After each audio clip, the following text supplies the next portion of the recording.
بہادر مرد کی ایک بڑی نشانی یہ ہے کہ وہ عورت کو کبھی گالی نہیں دیتا۔ محبت بانٹنے سے ہی محبت ملتی ہے۔ نفرت دے کر محبت کی امید کرنا خوش فہمی کے سوا کچھ نہیں۔ وقت، موسم اور لوگوں کی ایک ہی فطرت ہوتی ہے۔ کب کون کہاں بدل جائے پتہ ہی نہیں چلتا۔ ہمارے معاشرے میں بہت سی عورتیں سسرال والوں کے معیار پر پورا اترتے اترتے قبر میں اتر جاتی ہیں۔ عورت اگر عورت سے جلنا چھوڑ دے تو بھی ہمارا معاشرہ کافی حد تک سدھر سکتا ہے۔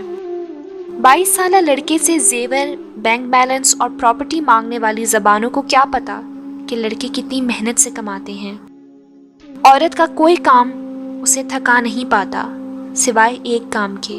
عورت ہمیشہ اس وقت تھک جاتی ہے جب اس کے شوہر کا اس کے ساتھ اچھا سلوک نہ ہو۔ ٹوٹنے کا مطلب ہمیشہ کسی چیز کا ختم ہونا نہیں ہوتا، کبھی کبھی ٹوٹنے کا مطلب زندگی کا آغاز ہوتا ہے۔ بعض لمحات انسان کی زندگی میں انقلابی ہوا کرتے ہیں۔ جس لمحے کوئی شخص دنیا کے ہاتھوں ٹوٹتا ہے وہی فیصلہ کن لمحہ اس کی کامیابیوں اور کسی بڑے مشن کا نقطۂ آغاز ہوتا ہے۔